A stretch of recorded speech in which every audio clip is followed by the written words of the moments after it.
नमस्कार, लोकसंदेश न्यूज मध्ये आपलं स्वागत आहे। मी अश्विनी। चला तर पाहूयाच्या टॉप 10 हेडलाईन्स। वैष्णवी हंगावणेंचं 9 महिन्याचं बाळ कसपाटे कुटुंबाकडे सुपूर्द। बाणेर हायवेजवळ अज्ञातानं बाळ सोपवल्याची कुटुंबियांची माहिती।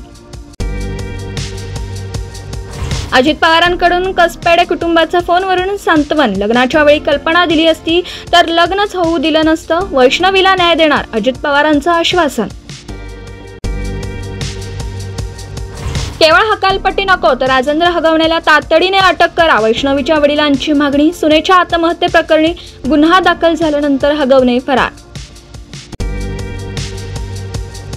शशांकला आज महागड्या वस्तू सासरच्यांकडून हव्या होत्या, मयुरी जगतापचा आरोप। तर सासू वैष्णवीच्या वडिलांकडे फॉर्च्युनर कार मागितल्याचा आपण स्वतः ऐकल्याचा दावा।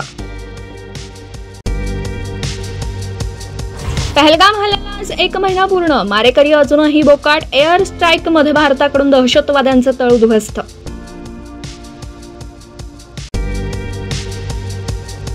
सिंदूरचा जेव्हा बॉम्ब होतो तेव्हा काय होतं हे जगाने पाहिलं। राजस्थानच्या बिकानेर मधील सभेत पंतप्रधान मोदींचा पाकिस्तानला इशारा। पाकिस्तान उच्चायुक्तालयातील आणखी एका अधिकाऱ्याची हकालपट्टी। हेरगिरीच्या आरोपानंतर टेक्निकल ऑफिसर मुजम्मिल हुसैनला तातडीने देश सोडण्याचे आदेश।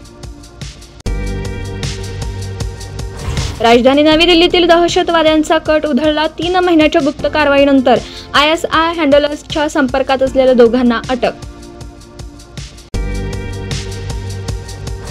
जागावाटप युतीतील मित्र पक्षांविरोधात आक्षेपार्ह टिप्पणी टाळा। मुंबई महापालिका निवडणुकीच्या पार्श्वभूमीवर एकनाथ शिंदेंच्या पक्षातील नेत्यांना सूचना।